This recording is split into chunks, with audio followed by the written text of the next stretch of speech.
vem cá, pensa comigo.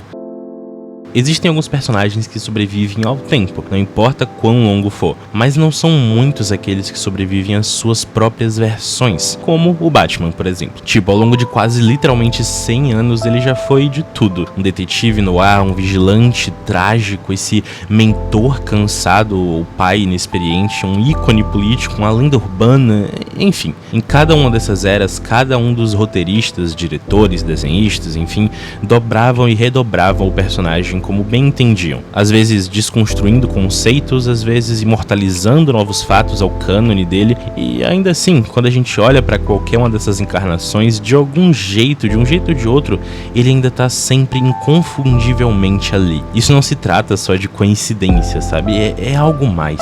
O Batman, a esse ponto, hoje em dia, não é só mais um personagem. Ele já se tornou meio que um conjunto de pilares fundamentais que, não importa quantas mudanças ocorram ao redor, sempre permanecem ali, intactas. São quase forças gravitacionais que sustentam a identidade do Batman. Eu, você ou qualquer pessoa roteirista que busque reinterpretar o Batman pode fazer isso de 1001 maneiras, mas se houver esses pontos essenciais, o espectador ou leitor sente algo na tela ou nas páginas, acende, ressoa. É como se algo ali dissesse com certeza, ok, isso é o Batman. E talvez o aspecto mais fascinante seja justamente esse. O Batman existe em cada versão, mesmo sem ser o mesmo homem de carne e osso, ou Lego.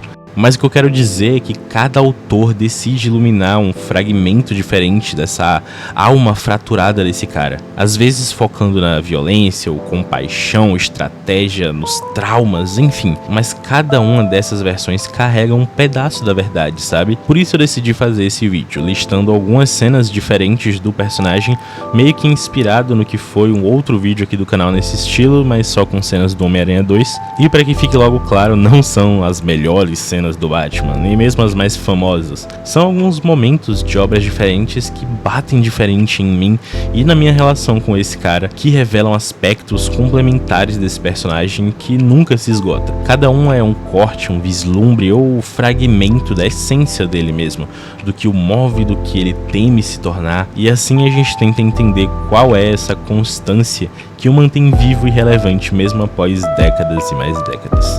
Vamos lá. A primeira cena nos leva a um futuro que nunca deveria existir. Essas foram as últimas palavras de Harvey Dent antes de desaparecer. O antigo advogado, mais tarde conhecido como Duas Caras, fugiu da supervisão imediatamente depois de receber alta hoje do asilo Arkham. Marido e mulher encontrados mortos na cama essa manhã. Bruce Wayne tá velho, tá cansado e, ao menos em teoria, tá aposentado. Ele vive uma vida que parece civilizada, ordenada, funcional, mas basta a televisão ligar para que tudo desmorone. Depois dos acontecimentos de hoje, Wayne não quis fazer comentários. O número de assassinatos dos metrôs da cidade cresceu assustadoramente. Sequestrando e matando crianças pequenas, uma barreira que até os mutantes não tinham cruzado até agora. Apesar da família ter pagado o resgate, os mutantes ainda assim mataram o menino. As imagens passam como um fluxo de ruído, crimes, caos, violência urbana, guerras de gangue. Nada que Gotham já não tenha mostrado antes, mas agora, sem o Batman, tudo parece mais próximo, mais cru e pessoal. Cada notícia funciona como um disparo silencioso. Vem automaticamente para ele as lembranças dos becos e gritos da noite que ele perdeu os pais. E não é apenas uma simples memória, é quase que uma convocação pessoal.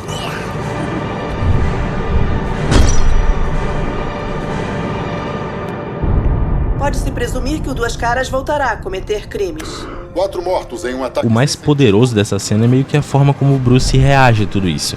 Ele não demonstra raiva ou mesmo dor, ele demonstra um silêncio incômodo, que é quase físico, porque o Bruce Wayne ali não parece estar apenas assistindo televisão, ele parece estar sendo observado por algo dentro dele. Cada corte de imagem acende um novo nervo adormecido e o filme coloca a gente nesse limiar exato entre o homem que tenta seguir em frente e o mito, no caso o Batman, que se recusa a ser esquecido. E é então que surge o elemento mais importante da sequência, o próprio Batman como uma presença psicológica.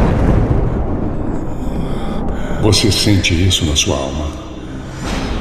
Ele não aparece fisicamente, ele aparece como uma sombra, um impulso, uma vozinha no interior que o Bruce tenta ignorar. O Batman aqui não é apresentado como apenas um traje ou uma identidade secreta, é mais como um instinto dentro do Bruce que nunca morreu, apenas foi posto para dormir. É quase como se a cena dissesse que o Bruce Wayne consegue se aposentar, mas o Batman não, nunca consegue.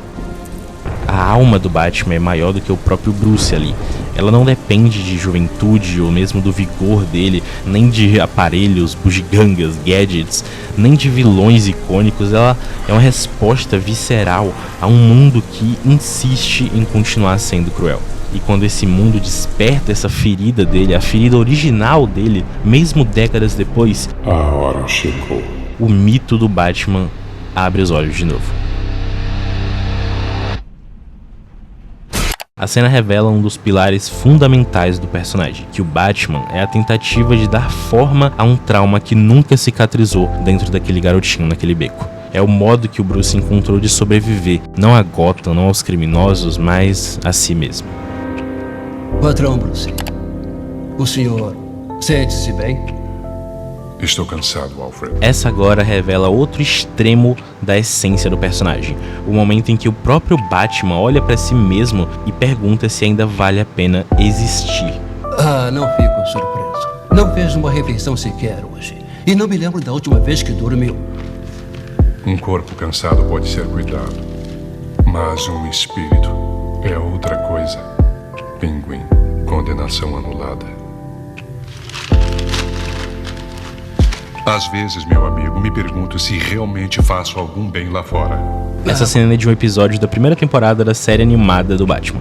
Esse episódio se passa durante o aniversário de morte de Thomas e Martha Wayne, os pais do Bruce. Um dia que ele nunca esquece, porque além de alimentar a dor, ele alimenta o propósito por trás disso. É o ponto zero do Batman, é o eixo em torno do qual sua vida inteira gira hoje em dia. Mas nessa noite desse episódio, diferente de tantas outras, o Bruce ele vacila. Ele olha para Gotham, para as notícias, para tudo, para a violência que continua, para os criminosos que sempre tendem a retornar, para esse ciclo que parece nunca quebrar. E ele sente que nada do que ele fez realmente mudou, afetou positivamente em alguma coisa. Como pode duvidar? As vidas que o senhor salvou, os criminosos que ajudou a prender... Apaguei alguns incêndios, sim. Ganhei algumas batalhas, mas a guerra continua, Alfred, e não para. Essa dúvida é tão devastadora por parte do Batman, mas ao mesmo tempo é tão humana, sabe? O Bruce ali não tá apenas cansado, ele se mostra vulnerável, se perguntando se a sua missão principal virou um hábito, uma rotina vazia, sabe? Ele olha para o reflexo do abismo e pela primeira vez em muito tempo, ele não vê um chamado como sempre foi.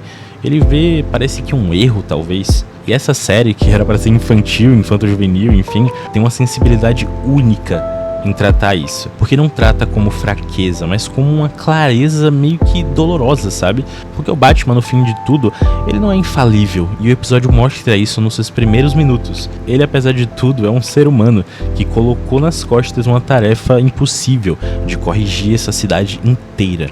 E no aniversário da própria tragédia, do próprio, entre aspas, nascimento, essa possibilidade pesa mais do que a própria armadura do Batman.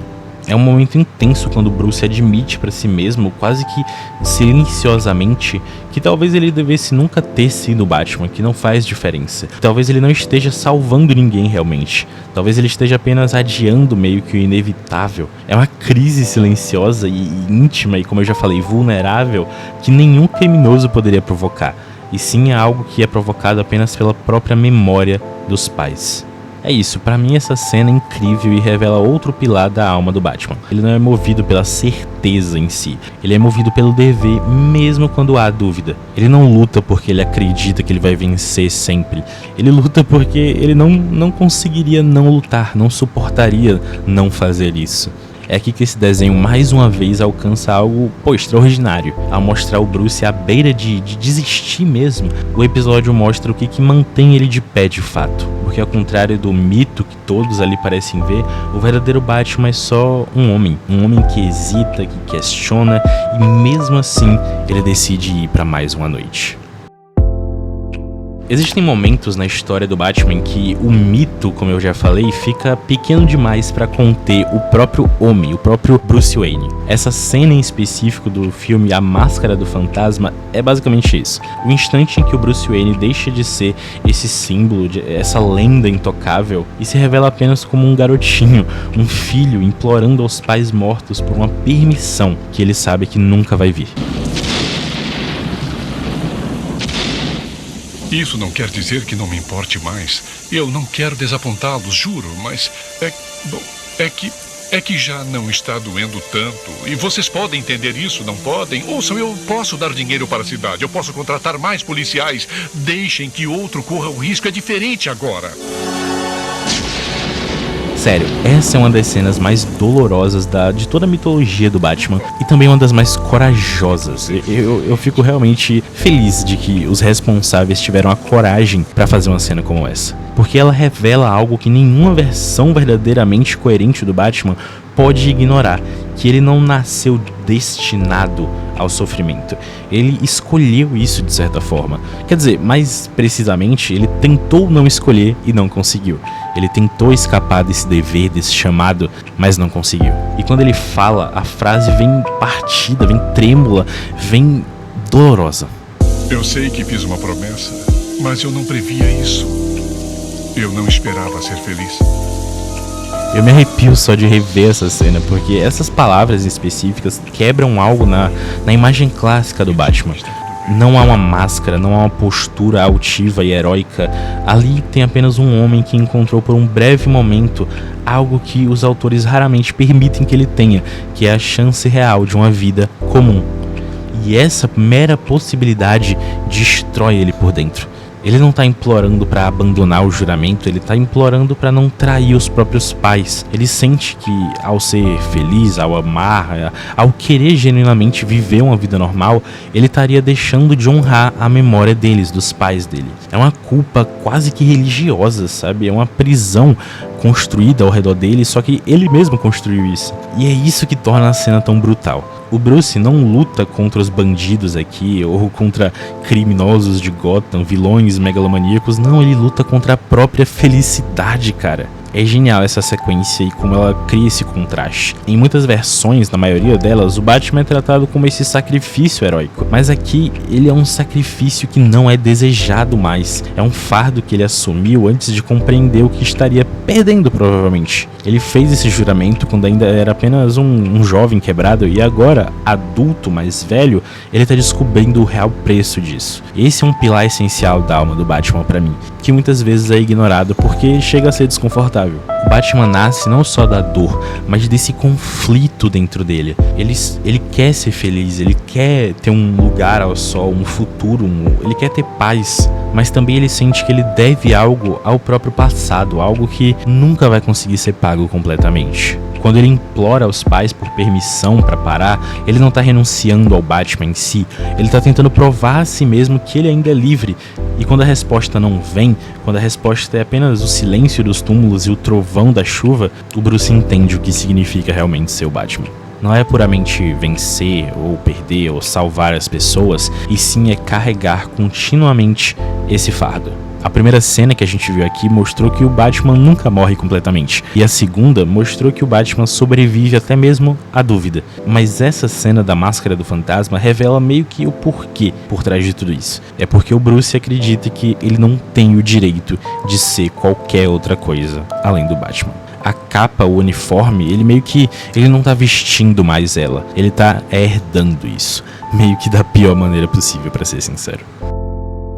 E se até agora a gente explorou o Batman através do trauma, da dúvida e até do desejo, a gente chega agora ao meio que o vértice que sustenta todo o resto, a linha que o Batman nunca cruza. No ápice, no clímax emocional desse filme, um dos melhores do Batman pra mim, o Bruce se vê diante do Jason Todd, seu antigo Robin, agora transformado pelo trauma no Capuz Vermelho, que confronta ele não como um inimigo, mas como um filho mesmo, um filho ferido. O Jason não quer ali dominar Gotham, nem destruir o Batman, nem provar um mega ponto filosófico pra todos. Ele quer apenas uma resposta. Mas por quê? Me diz por quê? Ele ainda está vivo. Por que não matar o Coringa? Por que poupar a vida do monstro que tirou a vida do Jason? Por que manter vivo alguém cuja existência torna o mundo objetivamente pior? É a pergunta mais difícil já feita ao Batman e, ao mesmo tempo, a que mais revela quem ele é de verdade. E a sua resposta é simples, devastadoramente simples. Ignorando o que ele fez no passado, cega e inescrupulosamente menosprezando os quilômetros de cemitério que ele ajudou a encher com os milhares que já sofreram, os amigos que ele alejou, eu pensei que eu seria a última pessoa que você deixaria ele machucar. Se ele tivesse espancado você até a morte, se ele tivesse tirado você do mundo, eu teria revirado os confins da terra até achar esse pilantra desprezível, adorador da morte, e mandar ele pro inferno. Você não entende. Acho que nunca entendeu. O quê? O quê? Que seu código moral não permite? É tão difícil passar do limite? Não, por tudo que é mais sagrado, não! Seria fácil demais. Tudo o que eu sempre quis foi matá-lo. Não se passa um dia sem eu querer fazer com que ele pague pelas crueldades que fez com todos e então, no fim, acabar com ele. Mas se eu fizer, se eu me rebaixar a esse nível, não conseguirei voltar. Nesse momento fica claro, o limite não é sobre o Coringa, é sobre o próprio Bruce. O Jason acha que matar seria justiça.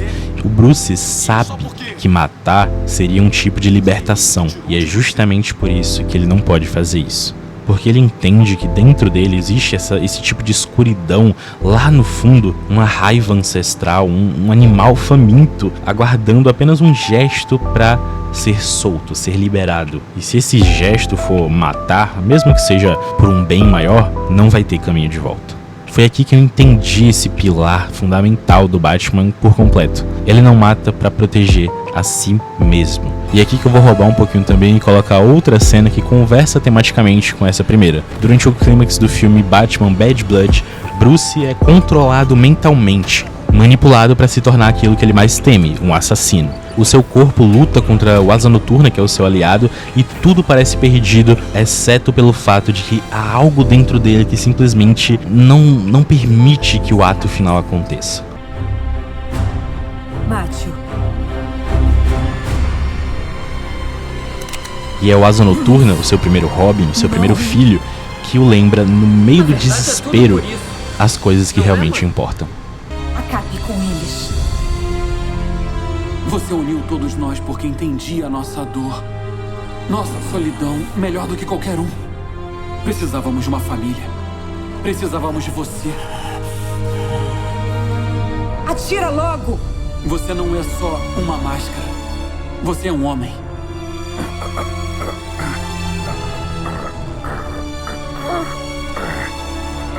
O melhor homem que eu já conheci. Mesmo ali quebrado e manipulado, mesmo arrancado de si mesmo, da própria mente, o Bruce Wayne não cruza a linha. Pelo garotinho que perdeu o mundo naquele beco.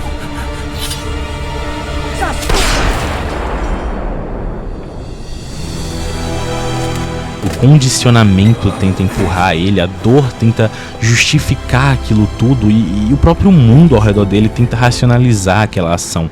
Mas o limite tá lá, permanente, como se fosse uma outra espinha dorsal do personagem. Essas duas cenas juntas revelam esse pilar profundo do Batman. A alma dele não tá apenas em lutar contra o crime, tá em lutar contra o que ele mesmo poderia se tornar. O Jason quer vingança, o mundo espera a violência dele, e a própria história empurra o Bruce para o precipício desde a infância dele. Mas o Batman é um símbolo que não existe para vencer o mal lá fora, existe para deter o mal que existe aqui dentro. Esse é o combate mais difícil e é o único que ele nunca abandona de verdade. Com essa cena, essas duas na verdade, a gente entende que o Batman não é definido pelo que ele faz, mas sim pelo que ele se recusa a fazer. E é por isso que ele permanece tão inconfundível, não importa a versão. Porque enquanto tantos heróis são sobre força, o Batman é meio que sobre controle. Controle de si mesmo contra os seus piores impulsos. É um símbolo que nasce, afinal de tudo, da escolha. E assim a gente chega A última cena, talvez a mais simbólica das 5 e a minha favorita particularmente. Se a primeira mostrou o Batman renascendo e a segunda mostrou o Batman duvidando, e a cena do túmulo na Máscara do Fantasma mostrou o Batman sacrificando a própria felicidade, e a cena do Capuz Vermelho mostrou o Batman definindo a sua linha moral, o filme de 2022 mostra algo que pouquíssimas obras ousaram fazer, que é mostrar o Batman olhando para si mesmo e escolhendo mudar. O final do filme, com o Bruce guiando os sobreviventes pelos escombros inundados ali de Gotham, é mais do que um frame bonito. É uma redefinição, é uma promessa. Após derrotar os seguidores do Charada, o Batman encara um capanga que reverbera e faz ele pensar na frase que ele mesmo usou durante toda a boa parte do filme: eu sou a vingança. A frase volta pra ele como um espelho, só que um espelho muito cruel. Pela primeira vez ali, o Bruce se vê de fora, não como um símbolo heróico, mas como um vetor de violência que inspira só mais violência. E não como medo para os criminosos, mas como um combustível para esse ciclo interminável de destruição e ódio. E é nesse instante que ele percebe, no maior estilo Seu Madruga do Chaves, que vingança não basta. Não é a vingança que vai transformar Gotham, apenas vai perpetuar o que ela já é. E o filme, muito sabiamente, não explica isso com palavras, ele mostra com ações. A água invade as estruturas, as pessoas estão desesperadas, feridas e desorientadas no meio de todo aquele caos que está reinando. Não é um caos estilizado e bonito de uma batalha de quadrinhos, é um caos real e humano de quem está perdendo tudo. E o Batman faz algo que parece pequeno, mas é gigantesco. Ele acende um sinalizador vermelho e desce não como um caçador, como um vingador, não, como um guia. A imagem não tem como ser mais poética. O herói que antes era envolto em trevas agora é literalmente uma fonte de luz. Ele não tá batendo em ninguém, não tá interrogando nem gritando, ele tá simplesmente estendendo a própria mão. E as pessoas hesitam, e essa hesitação é normal, porque a cidade olha pra ele com medo. É assim que Gotham vê ele, é assim que ele sempre achou que ele deveria ser visto. Mas pela primeira vez ele responde com ternura, com presença. E quando pegam na mão dele, esse gesto tão pequeno, tão íntimo, é o início de uma nova ideia para o herói. Não é um anjo da noite, nem um mito vingador. Ele é apenas alguém capaz de carregar as pessoas para fora da escuridão. Não metaforicamente, assim, literalmente ali. Ele caminha à frente, abrindo espaço entre os escombros com o sinalizador erguido, e a imagem se transforma. Não é mais o Batman ajudando Gotham, é como se Gotham inteira ali estivesse seguindo o Batman como guia. Ele se torna um símbolo não apenas de medo, de dor ou de trauma, ele se torna um símbolo de reconstrução, de cura. É quase um renascimento. Esse é o pilar final que essa cena revela. Um pilar que muitas vezes é esquecido, porque parece suave demais para um personagem tão endurecido e irado, sabe? No fundo, a alma do Batman não é a vingança, é sim a responsabilidade. Um tipo de responsabilidade que, quando amadurecida, se transforma em esperança. O Batman desse filme do Matt Reeves começa a história como um fantasma que pune e vinga os outros. E ele termina como alguém que conduz. Não como um deus ou mesmo um monstro, mas sim como um homem, só um cara que finalmente está consciente do impacto que ele pode ter. E é aqui que a nossa jornada pelas 5 cenas ganha finalmente um sentido completo. Do instinto que nunca morre, até a dúvida que fragiliza, ao amor que ele sacrifica, até o limite que define ele, até chegar à luz que finalmente o libera de si mesmo. Nessa última cena, o Batman deixa de ser apenas o resultado puro do trauma. Ele se torna a possibilidade de um futuro melhor. A vingança dá lugar ao cuidado, a um novo caminho. E a pergunta que atravessou décadas e é presente nesse vídeo de o que é realmente o Batman, finalmente ganha uma resposta provisória, mas muito poderosa. O Batman é aquilo que ele escolhe ser. Quando a gente olha para essas 5 cenas separadas por tantas décadas e estilos e propostas e tons, a gente percebe que o Batman não é um personagem que muda apesar das suas diferentes versões. Ele muda porque elas existem. Porque, como eu já falei, cada autor encontra um fragmento diferente dessa alma quebrada e ilumina ela de um jeito único. Cada cena revela algo distinto, mas juntas elas constroem a resposta para a pergunta que é: por que o Batman nunca deixa de ser o Batman? Não é pelo trauma, embora ele seja presente, ou mesmo pelo juramento, ou a moral rígida, ou mesmo pela dor, pela fúria, pela máscara. É porque na real, no centro de tudo, existe um homem que faz escolhas, e toda a escolha dele é uma tentativa desesperada de impedir que a noite que o formou tome conta de outra pessoa, tome conta de mais alguém. A alma do Batman não tá no que ele já perdeu, e sim ela reside no que ele se recusa a perder hoje em dia, que é a sua humanidade. E acho que é por isso que ele resiste tanto assim ao tempo, às versões, às diferentes interpretações e mudanças. Porque acima de qualquer capa, de qualquer uniforme, de qualquer estética estilizada que possa vir, o Batman é uma ideia moral, antes de ser uma figura física. Ele é o eco de um garotinho que num beco escuro decidiu que a dor não seria o seu destino. Ele é o adulto que se recusa a matar, mesmo quando tudo em volta empurra para isso. Ele é o vigilante que aprende, mesmo que um pouco tarde, a ser mais do que o medo. E por isso, mesmo depois de quase 100 anos, mesmo depois de tantas faces e vozes, e recomeços e reencarnações, reinterpretações, quando a gente vê esse cara na sombra, bem teimoso e buscando fazer o que é certo, mesmo quando ninguém mais parece estar tentando, a gente sabe quem ele é. Não precisa da capa, não precisa do símbolo, porque a alma do Batman se mostra reconhecível mesmo no escuro. É por isso que ele nunca vai embora. Oi, meu nome é Pedro, esse foi mais um vídeo do Página 42, obrigado por ter chegado até aqui, é muito importante pra mim. Se você quiser também deixar um like e comentar aí embaixo suas opiniões, me ajuda demais e eu vou adorar saber o que você achou. Se quiser se inscrever também pra fazer parte da comunidade, não perder outros vídeos como esse, vai ser muito bem-vindo. É isso, por hoje é só, obrigado por ter chegado até aqui e até a próxima.